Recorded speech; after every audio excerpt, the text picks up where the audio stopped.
I'm Tom from Pack Hacker, and in this video we're taking a detailed look at the Sandqvist Erland Packable backpack, which I've been testing over the course of the last 3 weeks.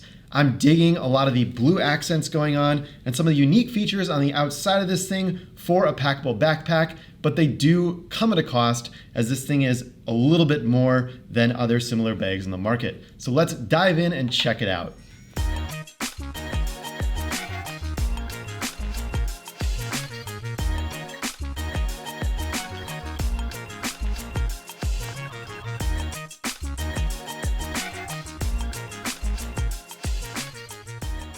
All right, so the main material on the exterior here is a recycled nylon ripstop. And you can see here with the grid that it's ripstop material. And we actually have a little rip here going on right at the top, or at the bottom here. I'm not really sure exactly how that happened, but basically the little grid patterns will stop that from becoming larger. And it hasn't been a problem in the last 3 weeks of testing.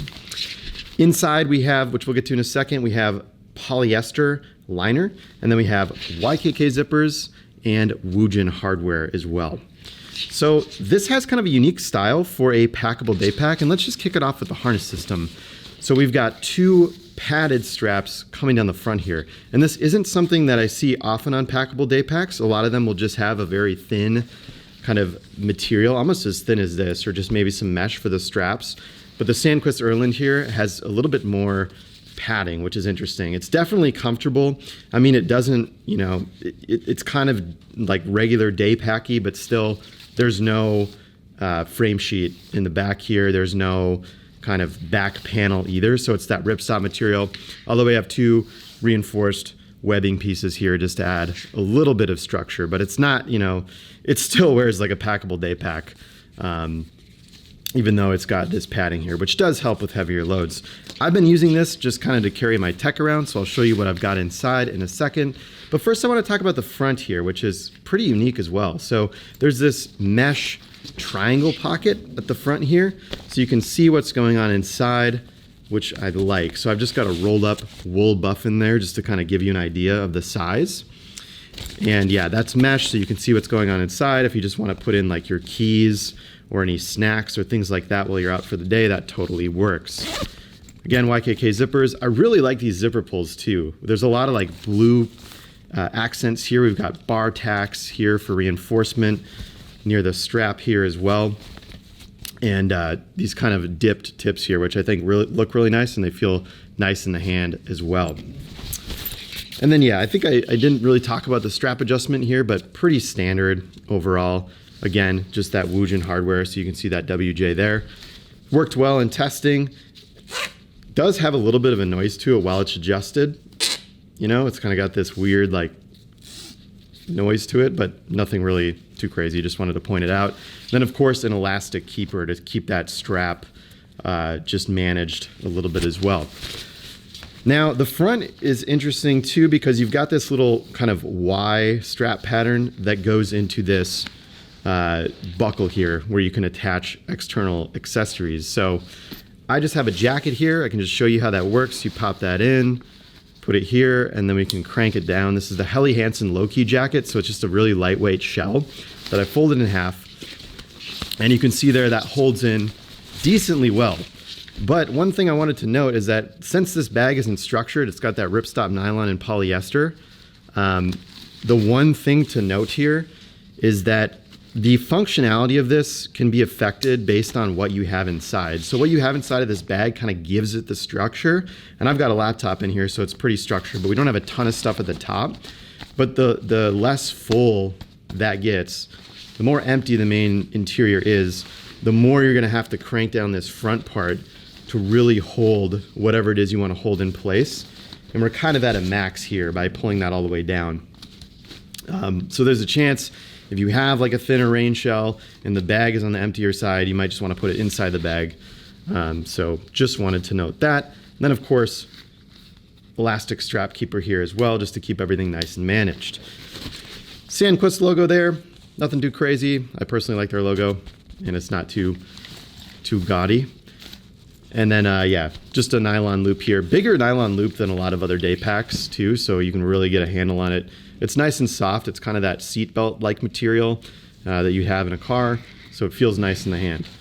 YKK zippers, those two similar dipped blue ends there. Let's open this thing right up. So it opens up horseshoe style, about 1/3 down the bag.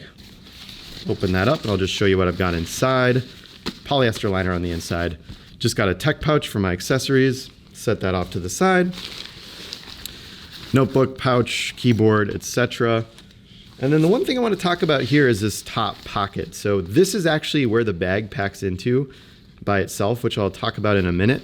But there's a zipper on the top here, so I just been putting just items that I've needed access to. So we've got some hand sanitizer in here and a pen, just things like that.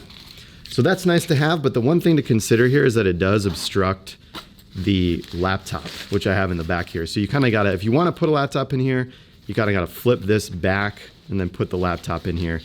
This is a 15-inch MacBook Pro. It just barely fits inside with this laptop sleeve in it. So, you know, that gives it some structure if you wanna be carrying around a laptop with this bag. Just note that it sort of just barely fits in. Of course, if you have a 13, it'll fit in just fine.